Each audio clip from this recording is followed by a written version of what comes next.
Bueno, buenas tardes.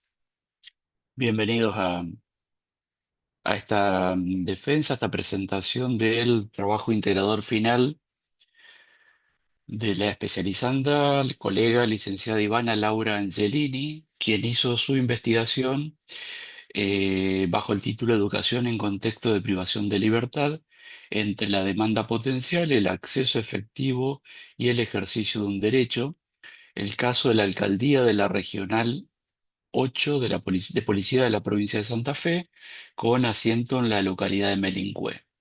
El trabajo de investigación de Ivana estuvo acompañado, dirigido por el doctor en comunicación social Mauricio Manchado, e integran el tribunal evaluador, el el profesor Fernando Reyero, quien es docente de la licenciatura en Trabajo Social de la Universidad Nacional del Litoral, Facultad de Ciencias Jurídicas, docente de práctica profesional de la Escuela de Trabajo Social Forense y también docente de la especialización en Trabajo Social Forense UNL-UNR.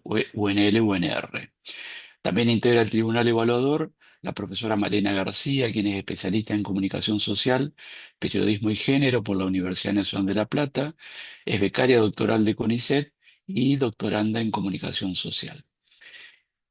También integra el tribunal la profesora Ana Passarelli, quien es socióloga por la Universidad Nacional de La Plata y magíster en ciencias sociales y humanas por la Universidad Nacional de Quilmes. Por razones de organización, el tribunal, eh, cual tenemos designado para la función, que tiene muchos aspectos formales, está la función del profesor Fernando Reyero como presidente del tribunal por ser docente de la especialización y de la Universidad Nacional del Litoral. La defensa, que ya empezó a ser grabadas, recordemos que el trabajo escrito ya fue aprobado. En este momento a lo que vamos a asistir es a la defensa a la defensa de la oral del trabajo. Consta de una primera parte, que es la exposición por parte de Ivana de 40 minutos. Ese es el tiempo que Ivana tiene disponible. Luego pasamos a rondas de comentarios, preguntas que quiere hacer el tribunal, en este caso ya coordinado por el profesor Fernando Rayero. Y luego lo que hacemos es, nosotros nos quedamos aquí en este link, y el tribunal se retira a deliberar en una sala aparte, virtual también, tras lo cual, cuando termina la deliberación, regresa y nos da a conocer su decisión con respecto al trabajo en general. ¿M? Así que, bueno, en términos generales, eso. Así que, bueno, a partir de ahora, bienvenido a todas y todos. Allí vemos que se han sumado varias compañeras de cursada y también de otras cortes. Así que comenzamos con la exposición. Eh, Ivana, estás ya compartiendo, así que a partir de este momento dispones de 40 minutos como para contarnos lo que quieras sobre tu trabajo. Adelante. Buenas tardes a todos. Como dijo el profesor Marcón, mi nombre es Ivana Angelini y en este momento les vengo a presentar un trabajo que realicé en el marco de la especialización de Trabajo Social Forense, cuyo título es Educación en contexto de privación de la libertad entre la demanda potencial, el acceso efectivo y el ejercicio de un derecho. El caso de la Alcaldía Regional 8 de la Policía de la Provincia de Santa Fe, que está ubicada en la localidad de Melincuá. En este sentido, me parece importante contarles de dónde emergen los primeros interrogantes o las problematizaciones iniciales que surgieron respecto a este tema, y ellas emergen desde la práctica profesional. Desde el año 2017 formo parte de una institución de defensa penal en su momento y defensa integral, y me he vinculado con la problemática a través de dos dimensiones, una referida a los abordajes individuales y otra a articulaciones más interinstitucionales que llevamos adelante. Este trabajo presenta un análisis situado y aborda, situado en dos dimensiones, en una dimensión temporal y en una dimensión geográfica, y aborda tres ejes que se vinculan: una institución penal de alojamiento transitorio, la demanda educativa y las condiciones de acceso al derecho a la educación. En el camino de investigación, allá por el año 2021, cuando comenzamos con la primera metodología, La primera decisión que tuve que tomar fue ir realizando recortes sobre la temática que me interesaba abordar, y ese recorte surgió de un campo más amplio primero, que era la vulneración de los derechos de las personas privadas en libertad. Ya avanzado ese recorrido, tuve que elegir un director, quien está hoy acá presente y a quien aprovecho para agradecerle. Estuvo a disposición desde el primer momento que me contacté con él y me acompañó en todo este tiempo de producción escrita. Me pude también vincular con autores y bibliografía que hasta ese momento no había accedido, y también este trabajo se vio como enmarcado en un tiempo, en un límite de tiempo que tuvo que ver con el cambio de la gestión provincial a nivel gubernamental. El trabajo escrito se organizó en la presentación en 3 capítulos. En el primero se abordan las cuestiones conceptuales más importantes y la cuestión metodológica. En el segundo, la cuestión de la política educativa. Y en el tercero es el análisis del escenario educativo de la mencionada alcaldía regional. En tal sentido, el problema de investigación que fuimos construyendo es el siguiente: ¿cuál es el escenario educativo en la alcaldía de Melincue en el periodo que abarca del año 2019 al año 2023 y su relación con el efectivo ejercicio del derecho a la educación de las personas privadas de la libertad en dicha institución penal? Consideramos que este problema era relevante para investigar porque había una vacancia en el desarrollo investigativo de esta temática, y si bien autores como el doctor Manchado, que está acá presente, Rutier, Chiponi y Aliani, habían investigado la educación en contexto de encierro en el sur de la provincia, esa investigación se circunscribía solamente a las unidades penitenciarias. Y por otro lado, también encontramos investigaciones de colegas como Jackie Trigo y Basati, que abordan la cuestión del espacio de encierro y el acceso al derecho a la educación. También pensamos que realizar esta investigación puede ser el fundamento para una demanda colectiva, donde se reclame el acceso o se posibilite reclamar el acceso a las personas que están allí alojadas, el acceso al derecho a la educación, y también puede ser como un puntapié para planificar una política educativa. Respecto de la vinculación del trabajo social docente, del trabajo social forense, consideramos que los principios que guían nuestra profesión, la promoción, la protección, la reivindicación y la defensa de los derechos humanos, como así también la justicia social, la afección a la dimensión legal que hemos encontrado y la posibilidad que puede llegar a permitir en cuanto a la ampliación de los derechos de un grupo social determinado, hacían que este problema fuera relevante.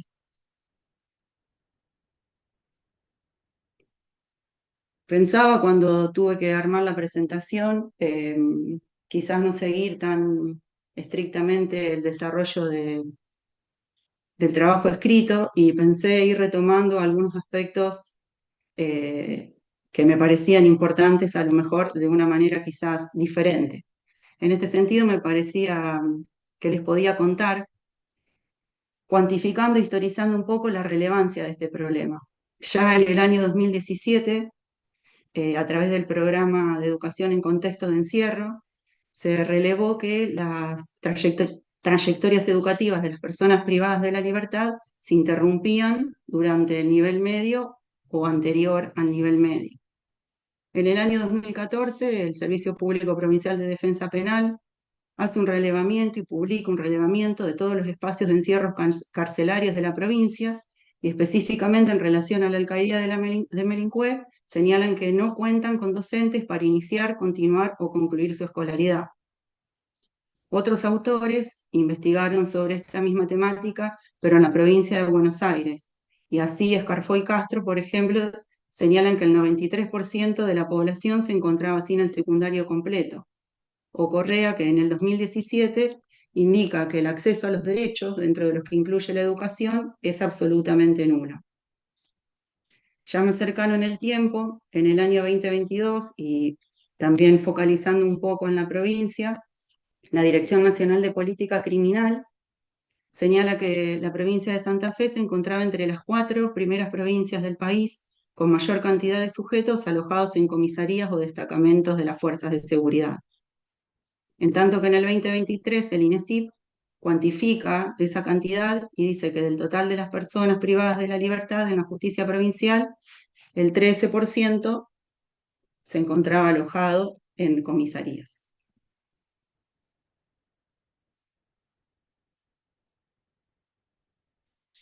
El objetivo entonces general de este trabajo final de investigación fue analizar el escenario educativo en la alcaldía de Melincue en el periodo 2019-2023 y su relación con el efectivo ejercicio del derecho a la educación de las personas privadas de la libertad en dicha institución penal.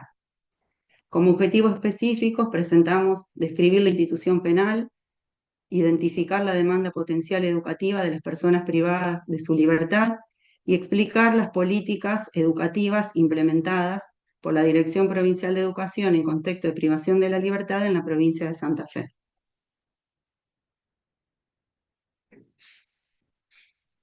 En cuanto a los aspectos metodológicos, llevamos adelante el desarrollo del trabajo desde un enfoque cualitativo, con el objetivo de comprender la problemática que estábamos analizando y también recuperar la perspectiva de los actores involucrados.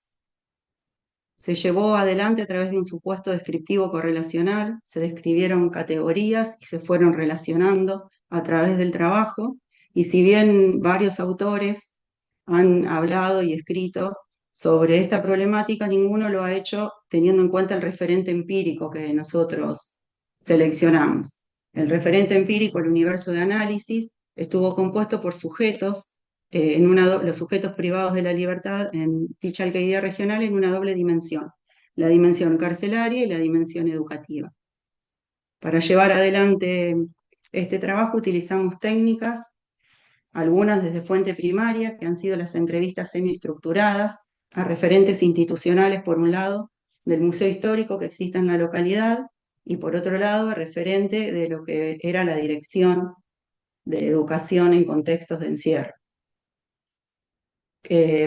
Como otra de las técnicas que se utilizaron fue el análisis de documentación, eh, técnica que se utiliza a través de fuentes secundarias, y en ese sentido se analizaron documentos institucionales de la mencionada dirección, resoluciones del Consejo Federal de Educación y publicaciones del Servicio Público Provincial de Defensa Penal, como les contaba, el informe de monitoreo del que hablé antes sobre centros de detención policiales, los informes anuales del Registro Provincial de Violencia Institucional, informes que se remitieron en el año 2021 y 2022 desde la Defensoría al Ministerio de Educación, donde se presentan en una mesa interministerial o interinstitucional, se presentan los análisis de unas encuestas que se habían llevado adelante. En este punto me parece interesante retomar una de las observaciones que habría planteado el tribunal evaluador respecto de que querían conocer sobre el muestreo, el alcance y las implicancias éticas de estos informes. Releyendo el trabajo, después de unos meses de haberlo realizado, considero que se podría haber dado cuenta en el mismo de manera escrita sobre esta experiencia. De igual manera voy a aprovechar el momento para retomarlo. Surge a partir de la demanda de personas privadas de la libertad en dicha alcaldía y de una experiencia concreta que se sostuvo en el año 2018 respecto de la inclusión de una persona privada de libertad en el sistema educativo formal en el nivel medio. La vinculación en un primer momento con la regional del Ministerio de Educación, la región 7, que tiene asiento en la ciudad de Venado Tuerto, planteándole, digamos, la necesidad de abordar esta problemática. En ese sentido, lo que ellos nos solicitan fue que le presentemos un estado de la situación, que querían conocer de qué problemática estábamos hablando. Fue así que en el 2021, en el marco del COVID 2019 y las restricciones que se impusieron, se decidió realizar una encuesta a través del personal policial y esos resultados fueron expuestos nuevamente en una mesa de trabajo. Ya avanzado el año 2022 y con una experiencia de abordaje individual que habíamos tenido de vinculación de una persona privada de libertad, no solo con el nivel medio de educación formal, sino también con la modalidad de educación especial, decidimos nuevamente realizar esa encuesta. En ese momento la lleva adelante personal de la Defensoría de manera presencial. En las dos ocasiones el alcance fue al total de la población y la estrategia de muestreo, como dije, fue una encuesta. En el 2021 lo que se consideró fue la edad de las personas alojadas y el máximo nivel educativo alcanzado. En tanto que en el 2022 nos interesaban conocer otros aspectos, como saber si había personas que no estaban alfabetizadas y por otro lado conocer qué demandaban o si tenían alguna demanda respecto de la inserción de espacios de capacitación laboral o de educación formal las personas allí alojadas. En cuanto a las cuestiones éticas, en aquel momento cuando inicié la investigación solicité la respectiva autorización a la Defensoría Penal. Los datos que se publicaron son los mismos que se pusieron en conocimiento en esa mesa interinstitucional, los datos que yo utilicé en la presente investigación. No hice, por ejemplo, análisis de variables que en ese momento no fueron consideradas y que hoy en día sí me interesarían analizar. Por ejemplo, si existe una relación entre la franja etaria y el máximo nivel educativo alcanzado. Y otra de las cuestiones que durante las entrevistas se mantuvo al anonimato de las personas que han sido entrevistadas.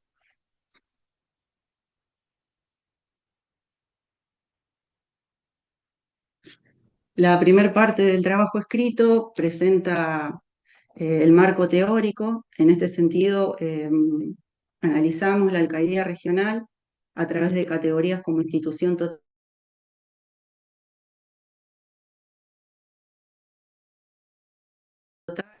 del estado de bienestar y la emergencia del estado penitencial, como dice Huacán, en un gobierno de las miserias. El autor señala que la cárcel se convierte en una herramienta para la gestión social. También analizamos cómo hay autores que retoman un eje que tiene que ver que el castigo trasciende la privación de la libertad ambulatoria. Así hay autores como Christie que señala que el castigo también tiene como el objetivo de infligir dolor, generar sufrimiento, y otros que ya lo vinculan más con la vulneración de los derechos. Anitúa señala que los derechos de las personas privadas de la libertad serían como inferiores o serían considerados devaluados en relación a las personas que se encuentran en el medio libre. Y por otro lado, Daroki lo que plantea es que existe un proceso de desciudadanización. O sea, en un marco de segregación social, estamos ante un proceso de ciudadanización que se da a través de dos ejes.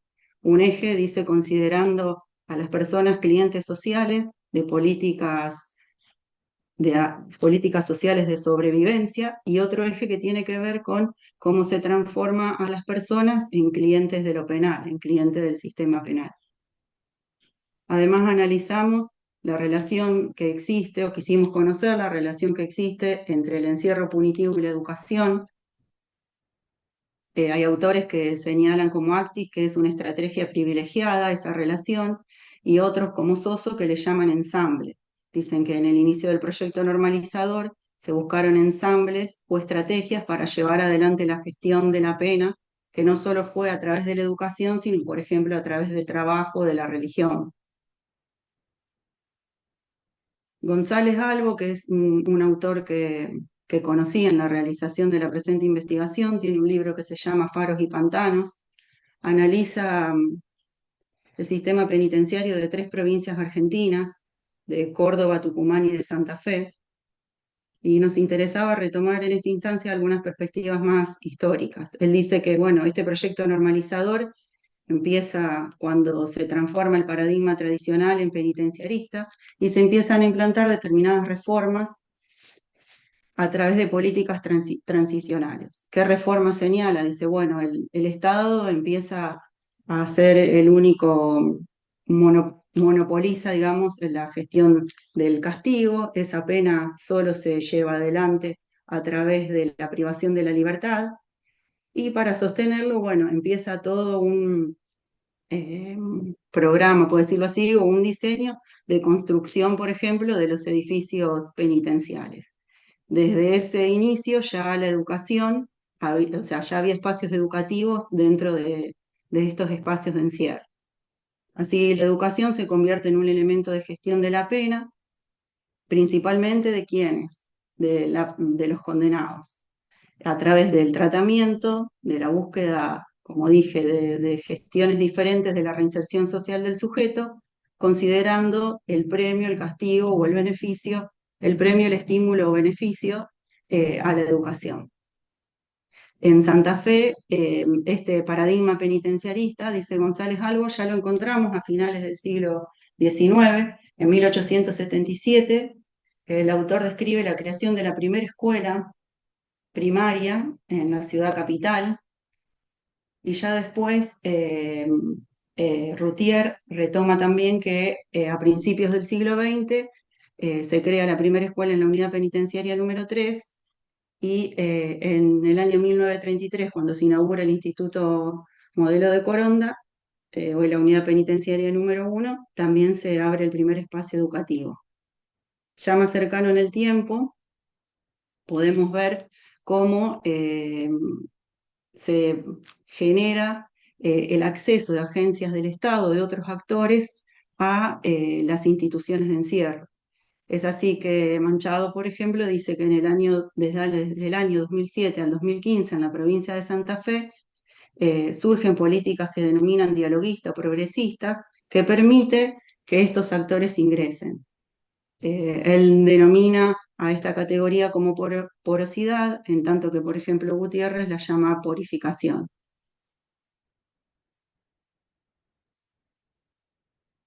Nos encontramos en el año 2006 con la sanción de la Ley Nacional de Educación, la Ley 26.206, que marca un hito respecto de la educación en contexto de encierro.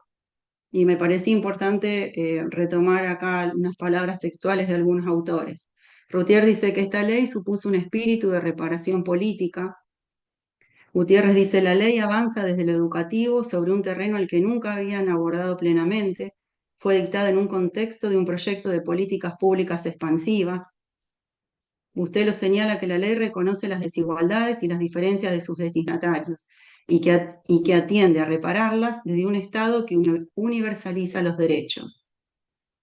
En tanto que lo que aporta Herrera señala una diferencia, que se corre el eje de mirar al sujeto a mirar el contexto. En este sentido, dice, deja de lado las supuestas características especiales del sujeto, que finalmente siempre lo colocan en un lugar de inferioridad y deficiencia, con una identidad inamovible e inmutable, e intenta construir una mirada federal sobre una problemática haciendo foco en el contexto.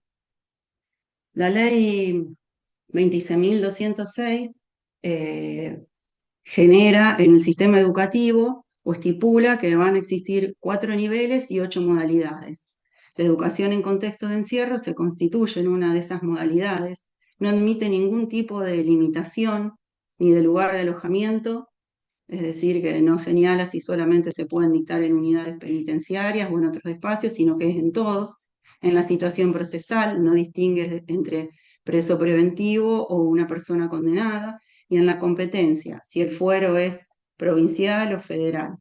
Así, desde la igualdad, universaliza el acceso, lo separa de lo que veníamos hablando, del tratamiento o la progresividad de la pena, constituyéndolo en un derecho autónomo, fomenta la articulación interinstitucional, estipula que el ingreso del sujeto privado de libertad a los espacios de educación formal pueden ser en cualquier momento del año lectivo, dice que se deben garantizar a través de circuitos la continuidad educativa cuando la persona es trasladada a través de distintas instituciones penales y extramuros cuando recupera la libertad, y separa las funciones de cada ministerio. Le asigna una función al Ministerio de Seguridad que tiene que ver con garantizar lo edilicio de las condiciones materiales y al Ministerio de Educación con garantizar el personal y los elementos para la función pedagógica.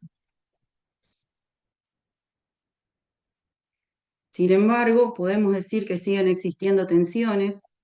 En el año 2011 se reforma la Ley de Ejecución de la Pena Privativa de la Libertad y se considera el estímulo educativo, es decir, los sujetos que acceden estando condenados a un espacio de educación formal tendrían una disminución en el tiempo de la progresividad de la pena. Los autores dicen que Tedeschi señala que esto ha sido una mezcla de diferentes paradigmas y Routhier dice que esto ha sido una contramarcha. Gutiérrez lo pone en estos términos: nos encontramos ante la lógica de proveer derechos o ante la lógica de la resocialización. En Santa Fe, no solo, como dije antes, aconteció luego de la sanción de la ley, esta etapa que los autores denominan como dialoguista, eh, sino que también se generaron y se crearon aulas y escuelas primarias y secundarias luego de la sanción de la ley y se creó la coordinación de las escuelas en contextos de encierro. Ahora bien, para describir y analizar el escenario educativo de las personas privadas de la libertad, retomamos autores como Sirven y Llosa, que trabajan diversas categorías que algunas de ellas las vamos a presentar hoy. Ellos dicen que para analizar el escenario educativo debemos pensar primero entre la diferencia entre la demanda efectiva y la demanda potencial. La demanda efectiva se cuantifica a través de la matriculación de las personas en las instituciones educativas y la demanda potencial son las necesidades objetivas de un determinado grupo social, que puede o no materializarse, o sea, puede o no llegar a ser efectivo. Los autores, ya en la década del 90, consideran que hay una brecha muy importante de las personas mayores de 15 años entre la demanda efectiva y la demanda potencial.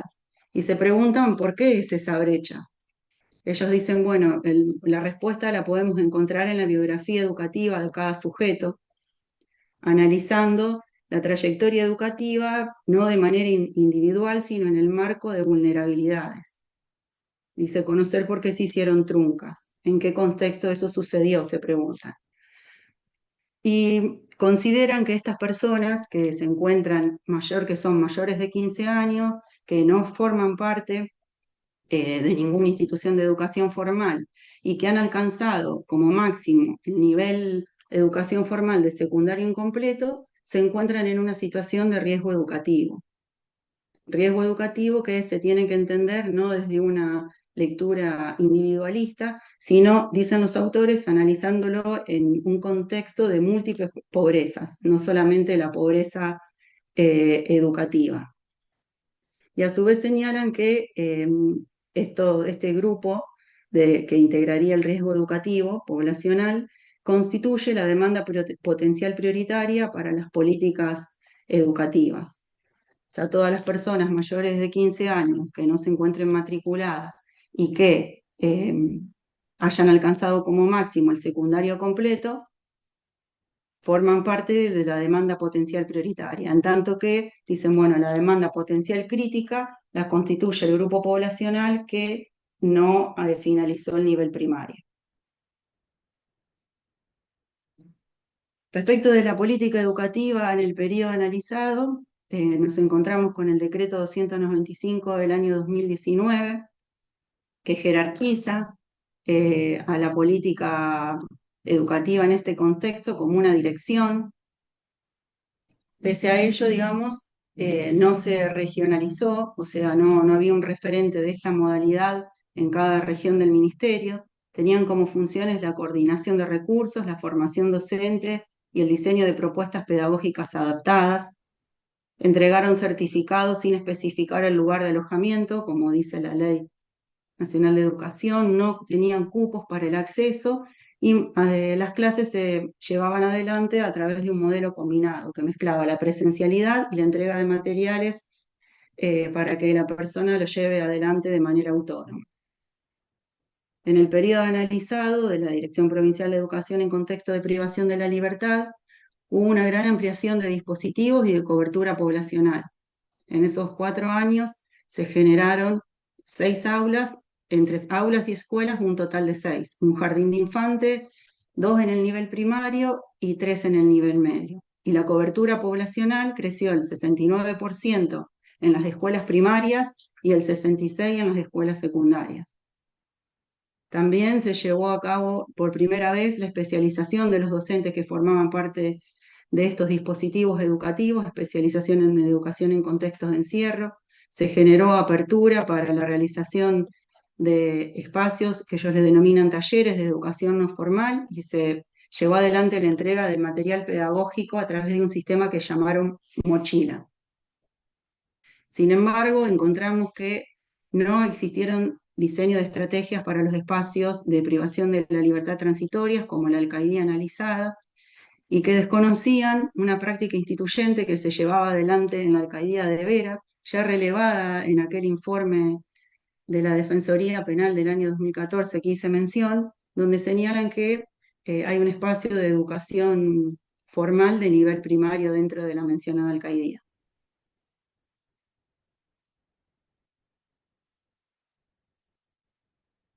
Para analizar la alcaidía regional, primero iniciamos un recorrido histórico por esa alcaidía, no encontramos en la localidad información respecto de la misma, la fuimos reconstruyendo a través de diversos autores y a través de la entrevista que mencioné que se mantuvo con referente del museo local. La alcaidía regional depende de la Regional 8 de Policía. La Regional 8 de Policía se creó en el año 1883. Es el mismo año donde se hace una reconfiguración del territorio provincial y se crea el Departamento General López, asignándole a Merincuela cabecera del departamento. Eso encuentra una insignificancia, digamos, previa a esa historia que tiene que ver con ya los habitantes de pueblos originarios que existían en la región, la constitución, la construcción de un fortín en el año 1777, la importancia que tuvo la localidad en los caminos que se iban diseñando para ir desde Buenos Aires a Córdoba y también desde Rosario, y posteriormente el paso del ferrocarril. Coincide también con un periodo en que los autores señalan, que estábamos hablando antes, de las estrategias normalizadoras dentro del nuevo paradigma penitenciario, donde se produce un fortalecimiento del control territorial y una modernización de la infraestructura carcelaria. Actualmente, la alcaidía analizada forma parte de la Cartografía Penal de Santa Fe, es una institución de relevancia. En el Departamento General López no existen unidades penitenciarias. Y en cuanto a las características, podemos decir que allí se inicia el itinerario de detención, eh, lo que los autores también denominan tabaquería, y luego ese itinerario a veces continúa en las unidades penitenciarias.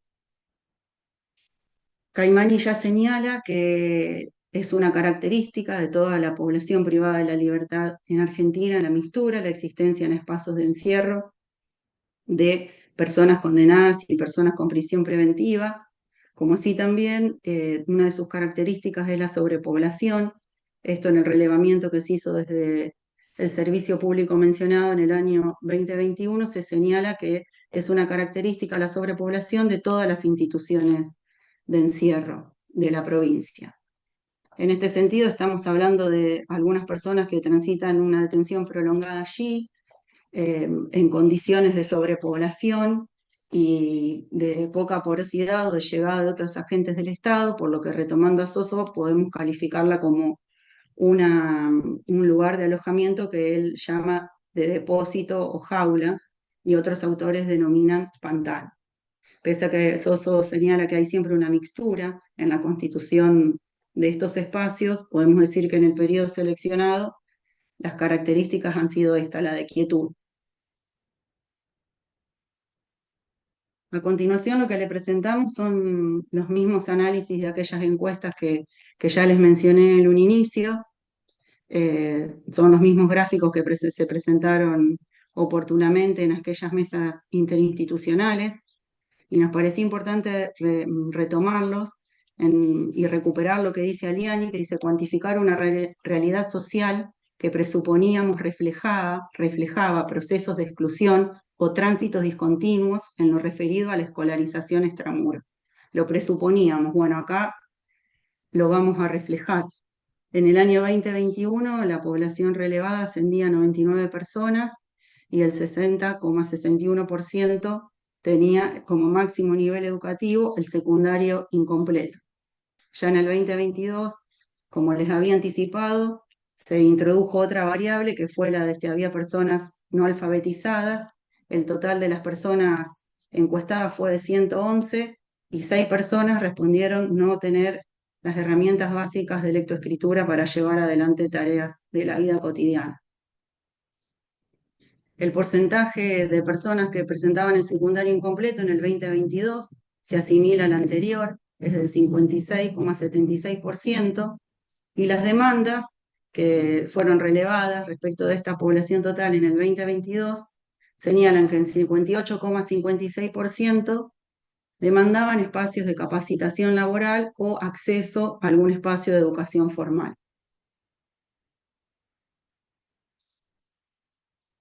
Concluyendo, podemos decir que es de suma relevancia la sanción de la Ley de Educación Nacional, que se inscribe en un paradigma de derechos humanos, que es el mismo a partir del cual nosotros desarrollamos la presente investigación, considerando la educación como un derecho social y no dentro de las políticas o la progresividad de la pena, mejor dicho. Esta ley supera enfoques asistencialistas o subordinados a los fines penitenciarios e instaura por primera vez a la educación en contexto de encierro como una modalidad.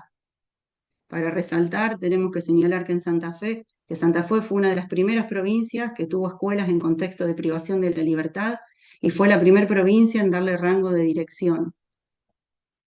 La política educativa provincial, en la dirección analizada, como hemos dicho, amplió su cobertura en relación a la población, a los dispositivos y a las estrategias para mejorar la calidad educativa. Pero estos avances significativos consideramos que han sido pendulares. Y consideramos que han sido pendulares porque hay una persistencia histórica en la falta de equidad en el acceso a la educación, en la institución relevada ese acceso es nulo, porque se siguen reproduciendo desigualdades en el contexto analizado. Entendemos que el castigo trasciende la mera privación de la libertad ambulatoria, generando lo que dice Correa, procesos de ficcionalización de los derechos. Enmarcamos esto en cambios que se están dando a nivel del sistema penal y que quizás los objetivos ya no son tanto la resocialización, sino se está pensando más en una neutralización o en capacitación del sujeto, es decir, en quitar cualquier posibilidad de bienestar o de realización de los derechos en esos espacios de encierro. Respecto de la alcaldía regional analizada, consideramos que el derecho a la educación sigue siendo una deuda pendiente, que la población relevada allí se encuentra en una situación de riesgo educativo y la debemos considerar como la demanda potencial prioritaria dentro del diseño de una política pública. Esto es, trasciende las cuestiones particulares o individuales y debemos pensar esta problemática de una dimensión estructural y colectiva. Como ya hemos dicho, no evidenciamos acceso al derecho a la educación en el periodo analizado. Gutiérrez señala que podemos pensar esto o reflexionar en torno a cómo una política pública de protección y promoción de derecho a la educación se detiene en los muros de una institución de encierro. Esas barreras o factores que obstaculizan el ingreso de esta política pública tiene que ver con la escasa porosidad, con la rotación de la población y también con vacíos normativos y prácticos que permitan eso que ellos llaman el seguimiento, la continuidad, pese a la rotación de las personas por los espacios de encierro, el seguimiento o la continuidad dentro de los dispositivos educativos. Pensábamos, bueno, ¿cómo darle continuidad a estas políticas públicas?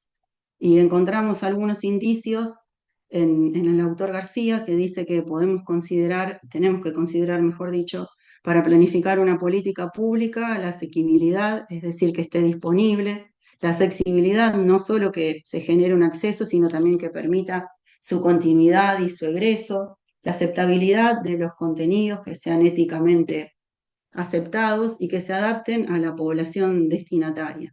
En este sentido, lo que proponemos es construir estrategias pedagógicas específicas que reconozcan y valoren la trayectoria vital, los saberes previos y las particularidades socioculturales del sujeto adulto que se encuentra privado de la libertad. En esta última instancia me gustaría retomar algunas de las cuestiones que fueron surgiendo de las evaluaciones que hicieron los integrantes del Tribunal Evaluador y lo titulé como para seguir analizando porque fueron cuestiones que empecé a analizar a partir de recibir los dictámenes y que serían también para seguir ahondando y trabajando. Respecto de los alcances del estudio, considero que posibilita la visibilización de la problemática, que encuentra fundamento para el desarrollo de una política social y que es geográficamente relevante, dado la importancia de la institución analizada. Los límites del estudio tienen que ver, a mi entender, con el recorte temporal debido a la modificación que hubo en el cambio de la gestión ministerial. Las sugerencias para futuras investigaciones, una de las posibles podría ser ampliar el universo analizado, comparar escenarios educativos de distintas instituciones de encierro transitorio en la provincia. Otra sugerencia podría ser identificar las configuraciones que adquirieron las políticas educativas en contexto de privación de la libertad desde que se sancionó la ley nacional en Santa Fe. Y se me ocurrieron otras más casuísticas, que una tiene que ver con analizar singularmente la continuidad del tránsito educativo del sujeto cuando recupera la libertad. Y por último esta, que sería como la gran sugerencia para una futura investigación de mi parte, es indagar si existen en algún lugar, fuera de la provincia, en nuestro país o fuera de nuestro país, construidas estas estrategias que permitan la continuidad del acceso al derecho a la educación de los sujetos privados de la libertad.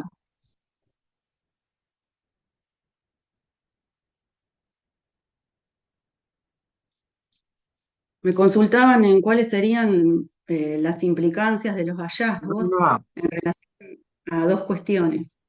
Una puntualmente respecto del impacto que ha tenido en la intervención profesional y otra vinculada a las políticas interministeriales. En respecto de la práctica profesional, desarrollar la presente investigación me brindó insumos para describir y fundamentar diagnósticos sociales. Además, me brindó insumos para demandar a las unidades penitenciarias el acceso al espacio educativo de las personas alojadas allí, privadas de la libertad.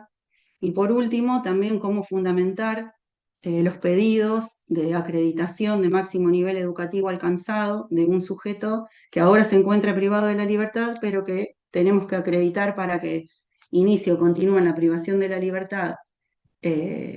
En el espacio educativo tenemos que acreditar el máximo nivel que alcanzó estando en libertad, o sea, previo a su privación de la libertad. Respecto a los insumos que podría brindar o que pensamos para desarrollar políticas interministeriales, considero que la urgencia es que se efectivice la ley nacional y las diversas resoluciones del Consejo Federal de Educación que tienen carácter de obligatoriedad para las provincias.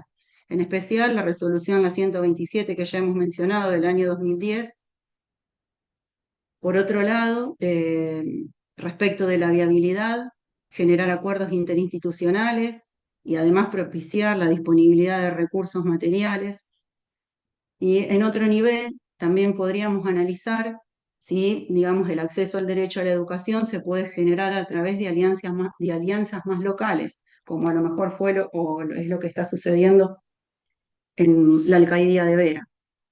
La prioridad en este sentido entonces sería universalizar el acceso de quienes de toda la población que se encuentra circunscripta a la demanda potencial prioritaria y crítica, y cómo a través de la construcción de nuevos dispositivos o estrategias pedagógicas y también normativas que garanticen dicha continuidad durante la privación de la libertad y también extramuros.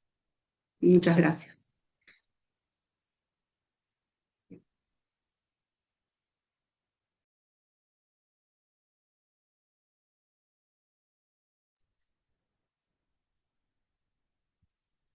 Bueno, muchas gracias, Ivana. Bien, a partir de ahora dejamos eh, en manos de Fernando. No sé cómo quieren, si tienen preguntas, comentarios. Buenas. Arranco yo con algún comentario. Eh, Me pareció muy clara la presentación. Justamente algunas de las cuestiones que en el dictamen había planteado, me parece que Ivana las retoma y se explaya en eso, vinculado a la cuestión ética y demás, de cómo había sido el muestreo y cómo fueron estas decisiones que ella tuvo que ir tomando en el planteo más metodológico, que si bien al momento de cursar las materias, quizás los planteos vienen por un lado y después cuando nos acercamos al objeto de investigar, hay decisiones y modificaciones necesarias para poder avanzar en el conocimiento del campo. Me parece muy interesante y cómo esta cuestión de la educación en los privados de libertad siempre termina siendo como una cuenta pendiente, más allá de que ella destaca que Santa Fe fue una de las primeras provincias en implementar y en poder avanzar esto, vinculado a una política más progresista de reconocimiento de derechos, cómo después la perversidad del mismo sistema penal eh, conjura en que la accesibilidad no pueda suceder, digamos. Me parece importante poder destacar eso.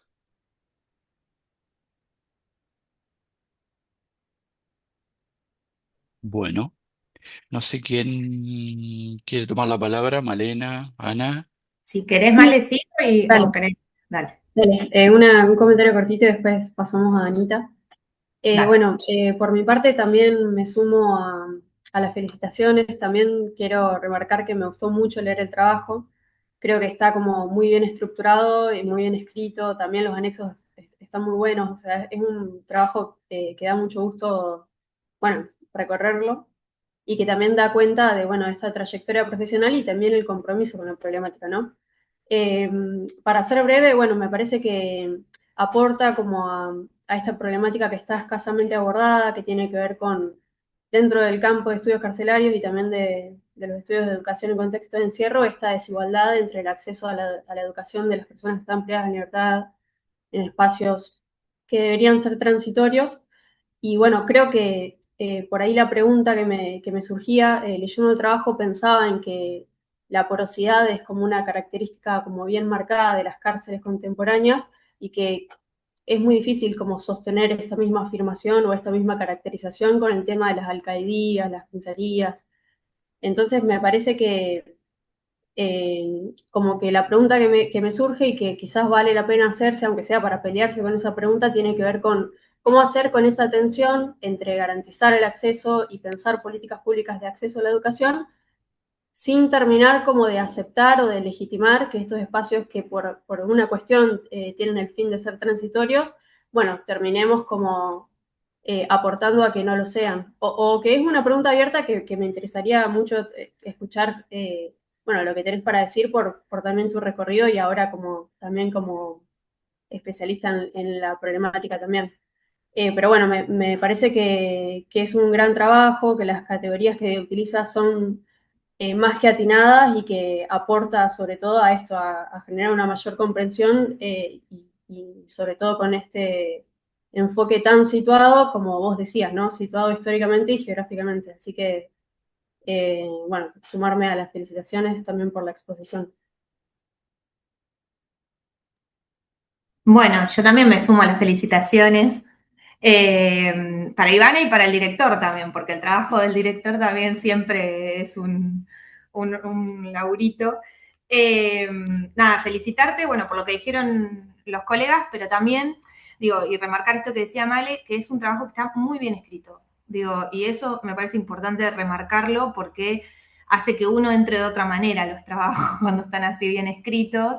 Esto que decía Male, o sea, como que vas enganchando y te vas enganchando y vas y llegas al final del trabajo, digamos, como que, y eso a veces no pasa, digamos, entonces me parece importante poder remarcar la claridad en la escritura, pero también el orden del trabajo, me parece que está súper bien ordenado, digo, das mucha cuenta de todo el recorrido, digo, a partir de los conceptos y de las categorías que usás, intuyo yo que es el recorrido de la especialización, digo, de las distintas materias, y me parece que eso se ve en este trabajo.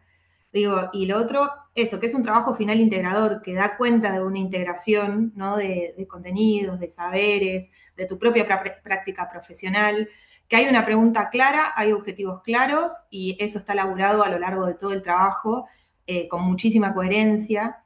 Digo, desde cómo están ordenados los capítulos, esto, como al principio, bueno, nos contás desde dónde te parás para hablar, ¿no?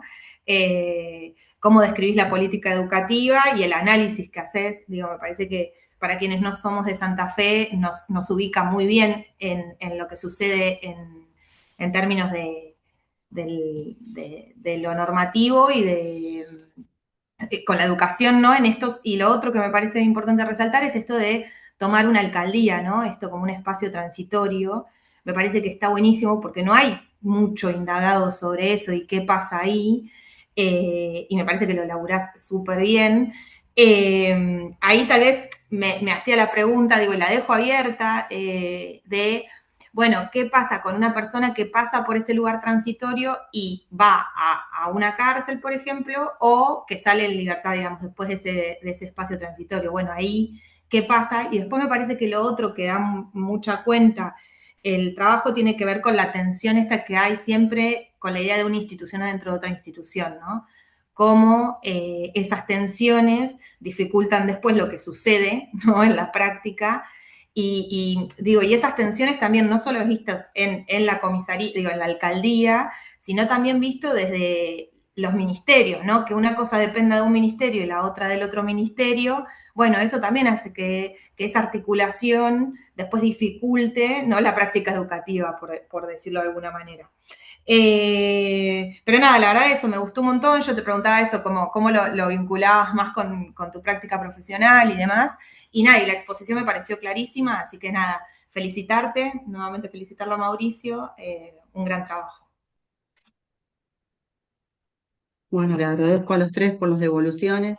También me enriqueció leerlas, como le comentaba a Mauricio, en este tiempo de que me alejé, digamos, desde la presentación del trabajo hasta que me avisaron hace poquito que tenía este coloquio oral. Me ubicó desde otra perspectiva también a leer el trabajo, sí. Eso, por ejemplo, lo retomé cuando él respondía respecto de las cuestiones éticas que había planteado Fernando.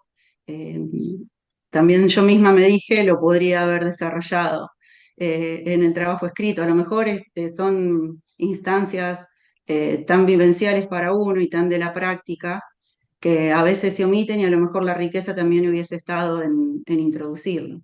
Así que le agradezco a los tres. Me sentí acompañada con las devoluciones, digamos. Les agradezco.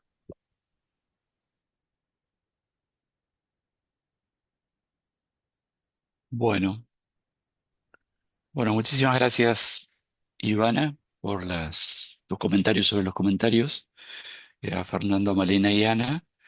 A menos que tengan algo más,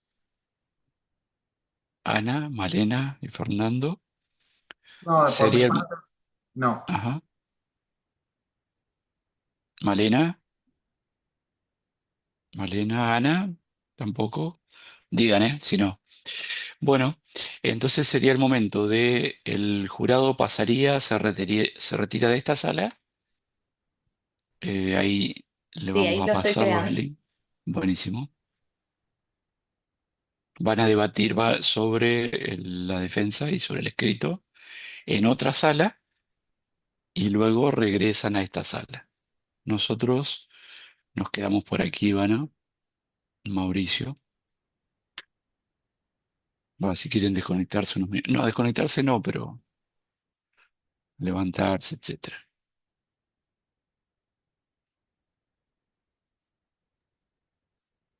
Ahí creo que se fueron. Bárbaro.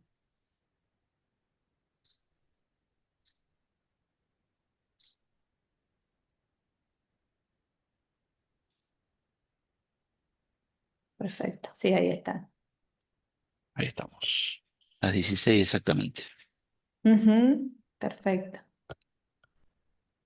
Buenísimo. Bien, venimos bien hasta ahora, Sí. Isabela. Sí. No sé si Lorena estás ahí, porque a Lorena le toca en breve también. Lorena, ¿Que no está? Lorena. Hola, sí, sí, sí, acá estoy. Hola, ¿cómo estás? Queda Acá poco. sí, menos de un mes, creo, ¿no? Ah, así es. es 12, ¿no? El 12 del 12. El 12 de diciembre, sí, sí, sí. Ajá, bien. Empecé a armar, porque también me había pasado eh, como Ivana, de dejar en stand-by hasta recibir las correcciones, y ahí retomé, así que también me pasó eso un poco de esperar y volver a ver el trabajo. Y ahora estoy en la etapa de sintetizarlo para presentarlo, así que acá estoy. Ujú. Buenísimo.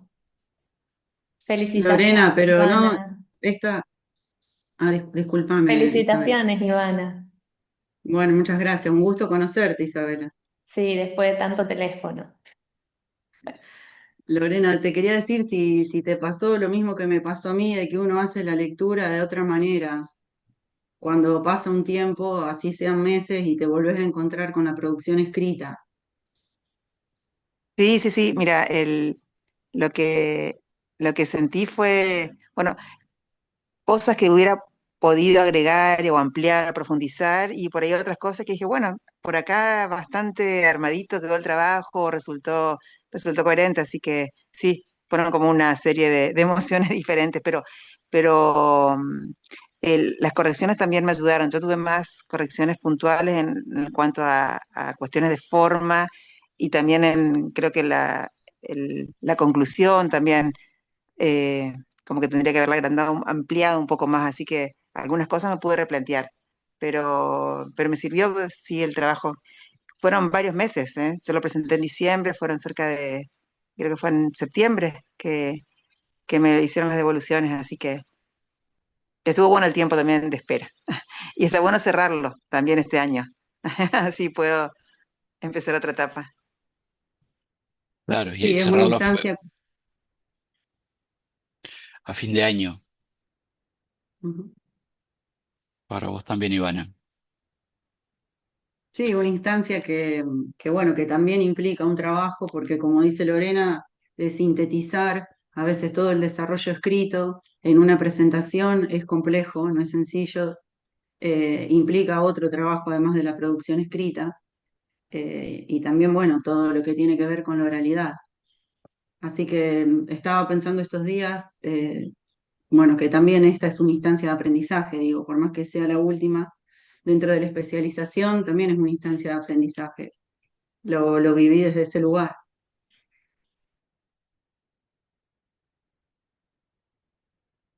Hiciste la presentación oral en el tiempo. Ahí tenés una parte de la hinchada. Porque hay presentaciones más extensas. No, bueno, en la especial, ahí a veces se pasan de tiempo, sí, en otras épocas que yo estuve, ¿no? Ujú, Pero en la nuestra no, o sea, la vocería tuvimos dos cortes de corte UNR, y la primera tuya sería corte UNL. No, estuvieron todas en tiempo, digamos, pero eso es valioso. ujú. Ujú. Sí, también implica, bueno, Un ensayo, todo esto que decíamos, cómo coordinar, sí. sí, sí.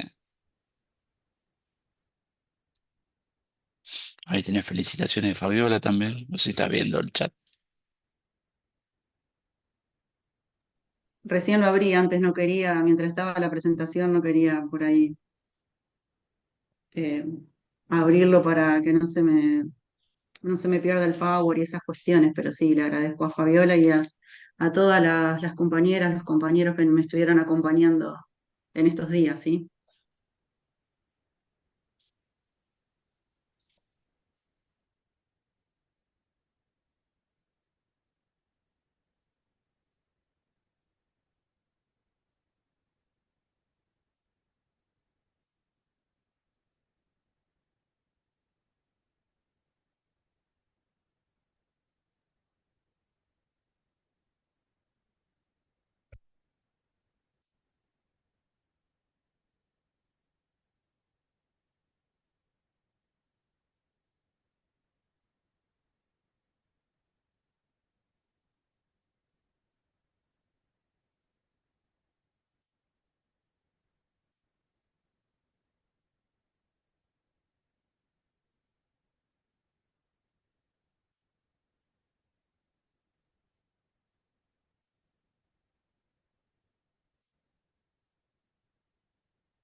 Hola, Tami, yo sí te veo.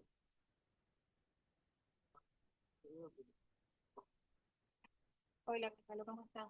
¿Podés compartir el link, por favor? Ahí compartí en el grupo. Perfecto, ahí se están viendo. Perfecto. Muchas gracias. No sé por qué figuraba como público.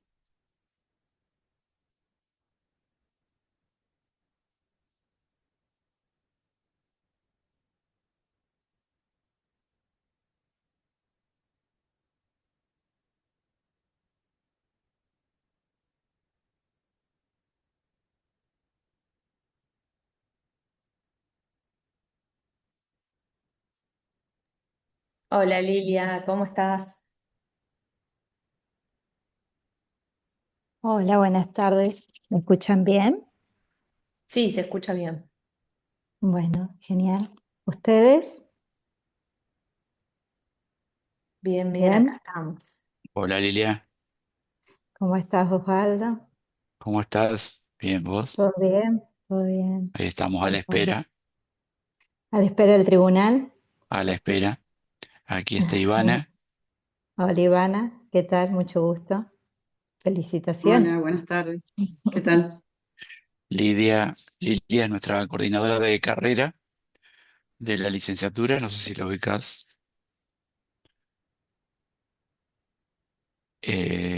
Y está en representación de también del secretario de posgrado, que es Alejandro Pivetta, que no está, está de viaje por un evento medio que de último momento en Córdoba, así que no puede estar presente hoy. Así que bueno, ahora las repetimos, pero te envía las felicitaciones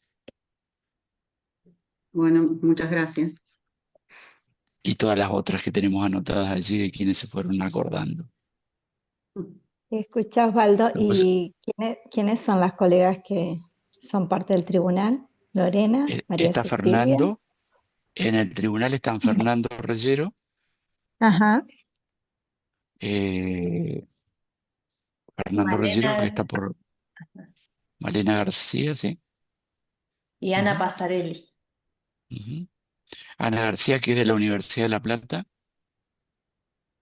Malena. Malena, ajá, perdón, Ujú. Malena.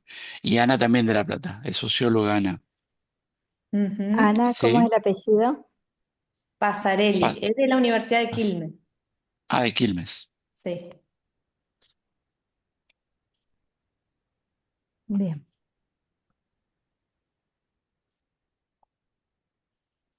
Bien. ¿Y qué tal la experiencia? ¿Estuvo bien? ¿Estuvo tranquilo? ¿Muchos nervios, Ivana?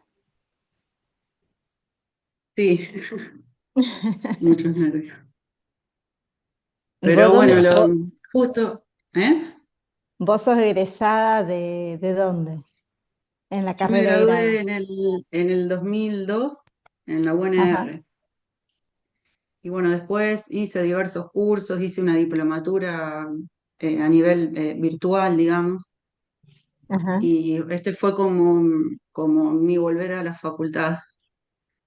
Incluso nosotros, viste que somos la primer cohorte que se inició allá en Santa Fe y la verdad que el primer año fue presencial y si bien ajá, sí genera por las distancias, por las responsabilidades que cada uno tenemos, ¿no es cierto? Genera dificultades para coordinar, bueno, rescato un montón el año ese que hicimos presencial porque el vínculo que uno entabla con los compañeros, las posibilidades de reunirse, del encuentro después de que termina el cursado, digamos. La verdad que lo recupero, digamos, en la trayectoria. mira qué Y bueno, y interesante. también me encuentro como en un momento así súper especial, por decirlo personal, porque mi hijo va a ingresar a la universidad el año que viene. Ajá.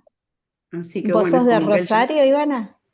No, no, soy de una localidad pequeña del sur de la provincia, se llama Carreras. Ah, mira. Y bueno, es como que ¿Y va a nos ir a la estamos encontrando, UNR él? sí, Ajá. ¿Y qué quiere estudiar? Me va a ingeniería decir que trabaja. eléctrica. Ah, menos mal. ¿Ves? No va a estudiar trabajo social. No, tiene Ninguno otras, de los hijos estudia eso, ¿viste? Se van a eh, otras cosas. sí, es bien, re común eso, ¿eh? Sí, se ve que los torturamos mucho. Sí. Después vuelve, ¿no? Quizás no como forma de carrera, pero vuelve esa impronta. Nada, siempre igual En, están ahí, claro, siempre están igual ahí, pensando las cosas desde otro lugar. No, no, no las piensan como el resto. Pero bueno. Así que muy movilizada en lo personal, con otras apuestas. ujú, claro, y nos encontramos, digamos, los dos vinculados a la universidad, que nunca lo hubiese pensado, por decirlo así, eh, Ajá. en un mismo momento. Él ya está haciendo los cursillos de ingresos, son virtuales, bueno. eh, y también porque hoy cuando, no sé si hablamos de esto, pero digo, eh, volver a vincularnos con todo lo que tiene que ver con el cursado, presentar los trabajos, o sea, son exámenes, vincularse con todo eso ya cuando uno está inserto fuertemente en el mercado laboral, digamos, y bueno, y ya tiene otra vida construida también con otras personas que dependen de uno y demás, representa su complejidad. Pero fue la verdad un desafío que lo hice justo en el momento más Mira adecuado. qué Si me lo hubiese tenido que hacer el año pasado, por ejemplo, no hubiese podido. Y bueno, fue empezar, digamos, inscribirme y demás. No sé si vos te acordás, Osvaldo, que se hizo una reunión virtual a fines del Sí, 2021, todavía en el marco del COVID. sí, me Bueno, acuerdo. bueno, de esa reunión yo Estaba, participé. Y bueno, inscribirme también fue como un poco de consenso entre lo grupal cotidiano, digamos, entre el grupo familiar, porque implicaba coordinar y organizar y priorizar un montón de cuestiones. Pero bueno, lo sostuve gracias también a todas esas personas que hoy no están acá, pero digamos, estuvieron siempre presentes, ¿no? seguro. claro, fue la Es que reunión si Mis no, informativa. compañeras, de otra manera no se puede hacer. no. Y también mis compañeras de trabajo que están acá en el Zoom, a quienes les Ah, ellas agradezco, son las también que les agradecí. felicitan, son las que No, no escriben sé si han en el chat. felicitado, pero bueno, Sí, ellas me varias felicitaron por felicitaciones. el WhatsApp. Eh, pero bueno, Yo también en con el quien chat. construí todo este recorrido, ¿no? Cuando hice los agradecimientos, también los mencioné porque sinceramente son profesionales, puse inquietas lectoras, Hay porque siempre están en la compañeras búsqueda, sí, y con quienes varias he compañeras de construido corte. también. ¿Cómo, Osvaldo? Que hay varias compañeras de corte ahí saludándote también. Bueno, muchas gracias por el Algunas que trabajo. estarán en tu lugar dentro de pocos días y algunas que esperamos que también dentro de poco estén en tu lugar, que están por allí. Sí, no, Lilia, nunca me había imaginado que, bueno, que sí iba a iniciar, digamos, los coloquios con mi trabajo, ¿no? Eh, cuando lo presenté, pensé que iba a ser algo para el año que viene, así que Viste sí que me estamos sorprendió. apurados nosotros en la universidad. Queremos graduar a todo el mundo. Es así. No, lo recibí bien, lo recibí con alegría, obviamente, pero como que uno a veces imagina, y yo imaginaba que iba a ser un proceso que se iba a dar a lo mejor el año próximo, ¿no? Claro. y ahí estaba mirando, Ivana, la nota de presentación tuya cuando eh, proponías el tema y lo proponías, Lilia lo proponía a Mauricio, que lo vemos allí. Sí, El ahí lo doctor veo, Mauricio Mauricio. Hola, ¿qué Mancha, tal? no sé si lo conoces, es doctor en comunicación, de CONICET también, y es quien Ujú. acompañó a Ivana en el trabajo como director. Así que bueno, si bien vamos a repetir el agradecimiento después, pero Sí. obviamente. Claro, un Sí, Como yo gusto. así, se lo hice llegar en varias oportunidades, Mauricio, porque es no solo una persona formada en la temática que yo desarrollé el trabajo de investigación final, sino también que desarrolla su actividad laboral vinculada a esta temática y además es un gran pedagogo. Ya Ajá. se lo he dicho y me ha acompañado con mucha claridad en todo este tiempo, que fue mucho. Porque cuando yo la primera vez que me contacté con él, me dice, ¿vos cuándo te pensás? No, le digo, en 6 meses, le dije yo. Y le dije, en 6 meses me pienso recibir, quiero hacer el trabajo. Bueno, se sonríe porque sabe que es así. Y bueno, fue mucho el tiempo en realidad el que nos estuvimos comunicando por esto, ¿sí? Pero realmente valoro mucho la posibilidad que me dio, primero en aceptar ser mi director y después en estar ante cada demanda o requerimiento. Ya le transmití mis agradecimientos, pero bueno, ahora lo hago acá público. Bueno, yo te agradezco, Ivana, también. Sí, estábamos ahí tratando de recordar un poco eso, cuándo había sido nuestro primer encuentro ahí tomando un café en zona sur ahí de Rosario. yo creo que eso, 2 años atrás habrán sido más o menos, Ivana, una cosa así. Sí, sí, sí.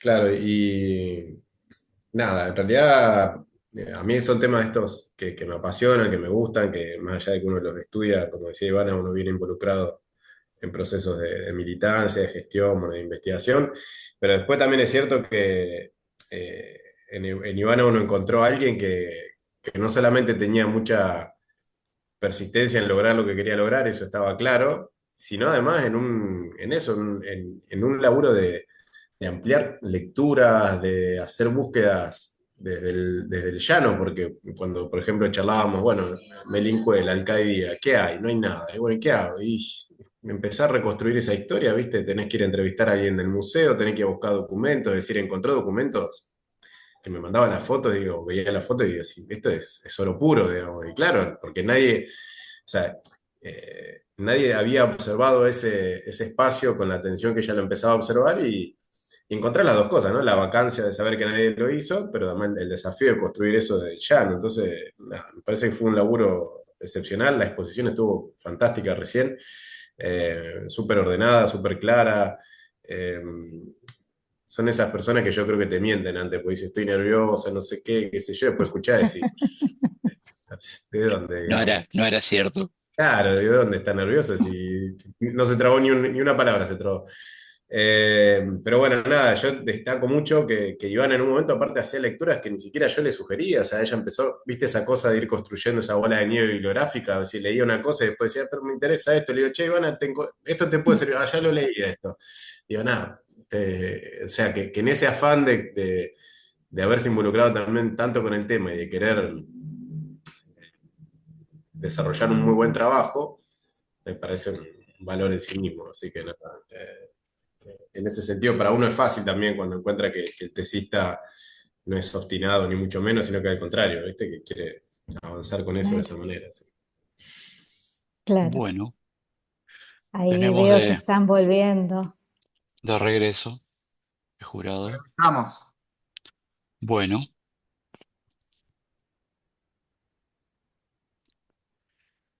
bueno, este sería el momento de conocer la opinión del jurado en relación Damos a todo el lectura. trabajo. ¿Damos lectura al acta, Fernando, puede ser? ¿O Dale, quién? Dale. dale, dale. En el día de la fecha, los 14 días del mes de noviembre de 2025, siendo las 16 horas, se constituye el Tribunal Evaluador integrado por los profesores Fernando Reyero, Magíster Ana Pasarelli y la especialista Malena García, a fin de evaluar el trabajo integrador final de la especialización en trabajo social forense de la especializanda Ivana Laura Angelini, documento 26.999.003, titulada Educación en contexto de privación de la libertad entre la demanda potencial, el acceso efectivo y el ejercicio de un derecho, el caso de la alcaldía de la alcaldía de la regional octava de la Policía de la Provincia de Santa Fe, localidad de Melincué, dirigida por Mauricio Manchado. Se deja constancia de que la defensa oral y pública tendrá lugar a través de la modalidad virtual, estando presente el director de la especialización, el doctor Osvaldo Marcón.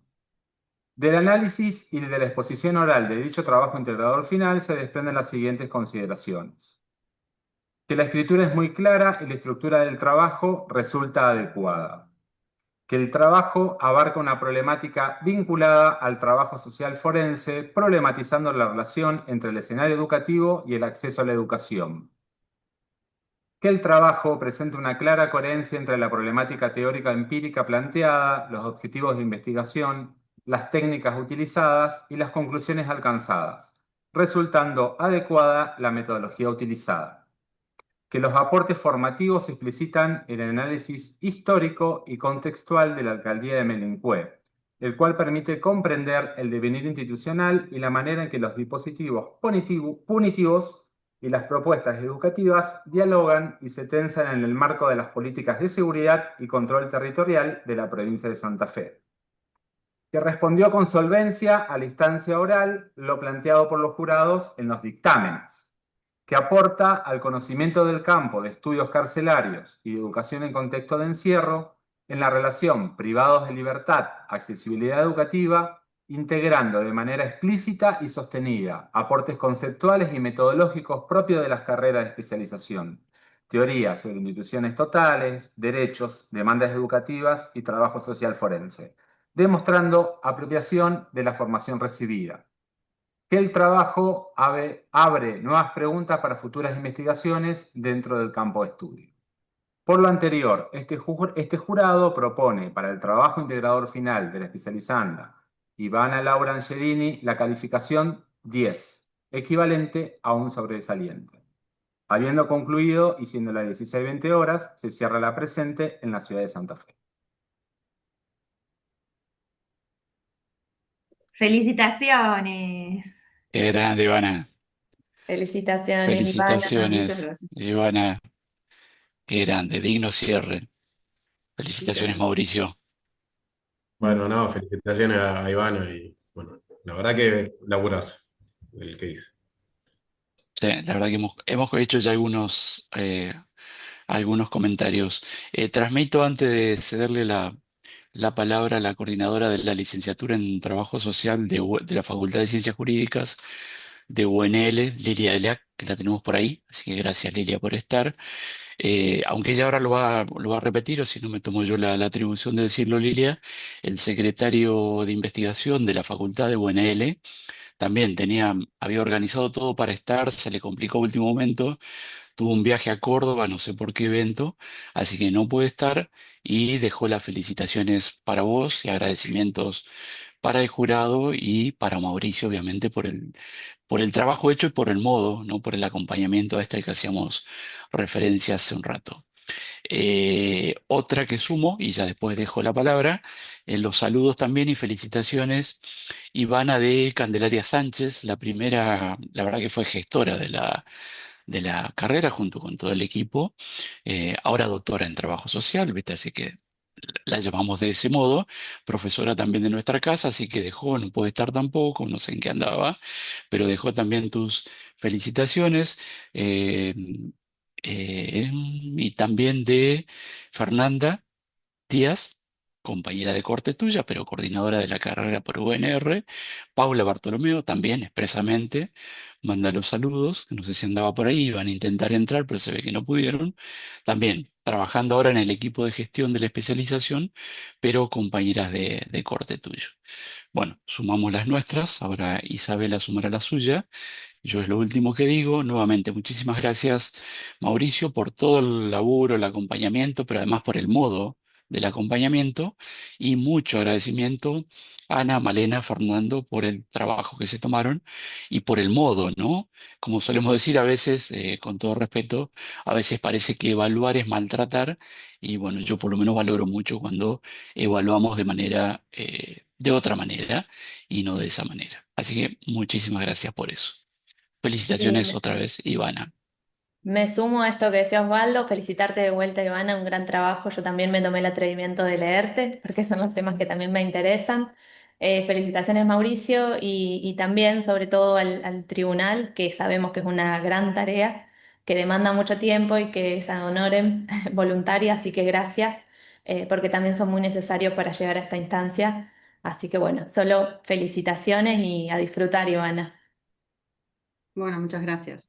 Me sentí en todo este tiempo que nos volvimos a vincular con la facultad también acompañada, así que muchas gracias. Bien, entiendo entonces que me toca a mí cerrar. Sí. Yo estoy acostumbrada a abrir estas cosas, no a cerrarlas, estos Bueno, momentos.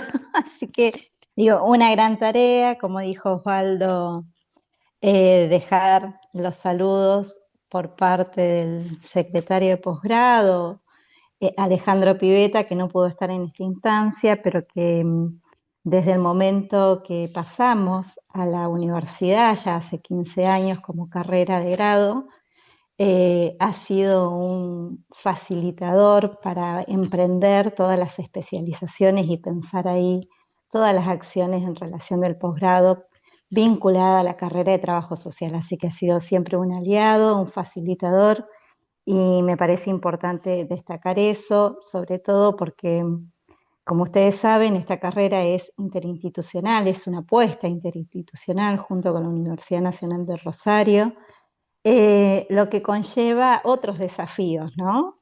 Al momento de presentar la carrera, hacer las convocatorias, no solo hay una coordinación interna, sino también hay una relación ahí de ponerse de acuerdo, de compasarse también con otros y otras colegas, y en ese sentido me parece que fue una apuesta a nivel regional, pero también a nivel internacional ha tenido un gran impacto esta carrera.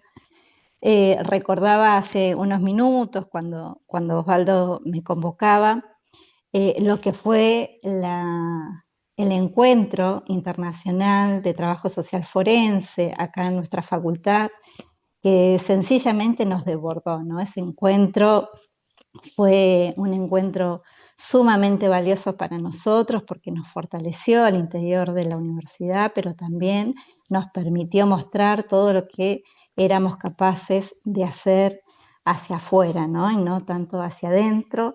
Y en ese sentido también un gran acompañamiento por la Universidad Nacional de Rosario, ¿no? En apostar. Yo me anoté un par de cosas, pero muy concretas, muy sencillas.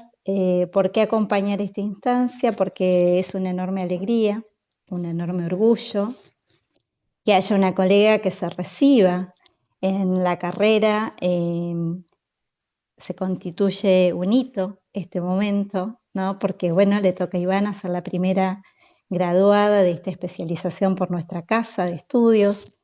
En ese sentido, me parece que es de una suma circunstancia, de muy valiosas circunstancias, porque en un contexto apostar a la universidad pública, bueno, lo conversamos hace un momento con ella, sabemos de los esfuerzos, sobre todo cuando uno ya se encuentra en la práctica profesional, en el ejercicio, volver a encontrarse en el ámbito universitario, volver a conectarse, a disponerse, transitar en este proceso, implica un gran esfuerzo, un gran compromiso con la propia formación y con el trabajo social, y en ese sentido para nosotros es un enorme orgullo tener colegas comprometidas y con esta inquietud que planteaba hace unos momentos Mauricio también, ¿no? Esa inquietud y esa búsqueda de seguir creciendo en la formación y fortaleciendo así la profesionalización del trabajo social. Disculpe. También quiero agradecer a Osvaldo, director de esta carrera, por todo su compromiso, el trabajo que viene haciendo hace años para sostener este espacio, para seguirlo fortaleciendo y acompañando a cada uno y cada uno de los especializando, al igual que Isabela, porque son quienes hacen posible esta instancia en la gestión de la carrera, y que hay cuestiones por detrás de las gestiones que no se ven, pero que son necesarias para poder encontrarnos en esta instancia, en este momento. Y también quiero agradecer especialmente a Fernando, a Malena y a Ana, porque se dispusieron a leer este trabajo, porque se dispusieron hoy, en este tiempo. Como decía bien Isabela, es un trabajo ad honorem, es un trabajo arduo, pero muy necesario para poder alcanzar estos momentos y fortalecer también los diálogos que tenemos entre las distintas universidades en función de las pertenencias y las trayectorias de cada uno de ustedes en esta instancia. Entonces seguramente enriquece, ¿no? Esa circulación, ese debate respecto de aquellas producciones que vamos haciendo las y los trabajadores sociales, y eso es muy importante. Y sobre todo en una jornada, si bien en posgrado no se alcanza, no podemos dejar de mencionar que es una jornada de lucha docente, al menos en nuestra universidad, en nuestra facultad, en un contexto donde, bueno, pareciera ser que la docencia no está muy bien vista, y sin embargo estamos aquí ahora apostando a estos espacios de formación y a seguir consolidando el trabajo social.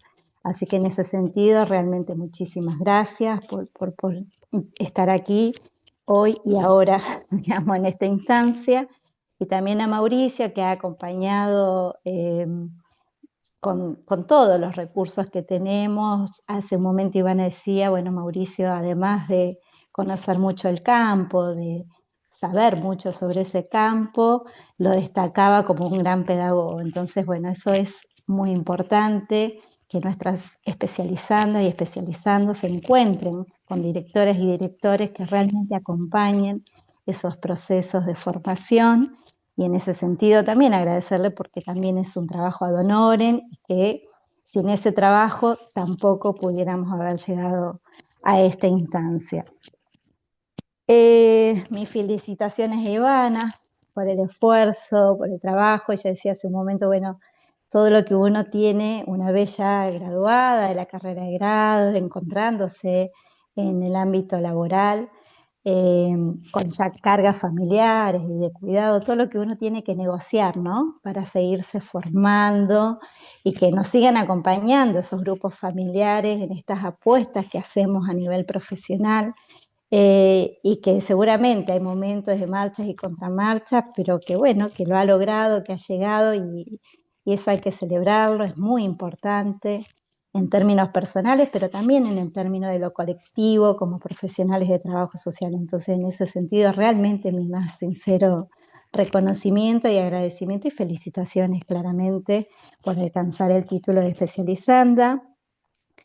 Y bueno, qué bueno que sigamos fortaleciendo la universidad pública. Yo estoy convencida que es este el camino, a pesar de toda la cuestión coyuntural, eh, y que sigamos apostando. Ivana también comentaba que su hijo empieza a vincularse con la universidad pública. Eso quiere decir que la universidad todavía sigue teniendo ese lugar de proyecto de vida, ¿no? Ese lugar de seguir consolidándose ahí en la posibilidad ascendente que, bueno, que nuestras generaciones la tenían un poco más claras, pero que ahora aparece ahí un poco desdibujada, ¿no? El sentido de la universidad pública, la democratización del conocimiento, que no es más ni menos que esto que estamos haciendo nosotras y nosotros en este momento. Así que cierro con eso. Muchas gracias a todos y a todas, y bueno, felicitaciones nuevamente. Gracias, Lilia. Bueno, también creo que no omití el nombre de Florencia Susulich, que también mandaba allí en la zona intermedia de la coordinación, Ivana, así, ahí.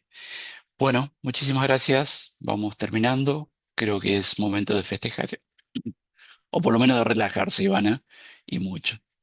Y con esa nota, más todavía. Bueno, gracias. Gracias a todos los que Gracias. estuvieron. Un gusto.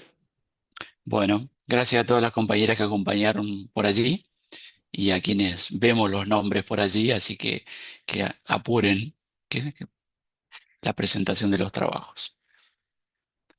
Bueno, Bueno, gracias. gracias. Chao, muchas Gracias, gracias. gracias. Hasta Gracias, luego. Gracias, Lilia. Mauricio. Gracias, Ana, Gracias, Fernando, felicitaciones a Malena. todos. Gracias. Gracias. Gracias, Lilia.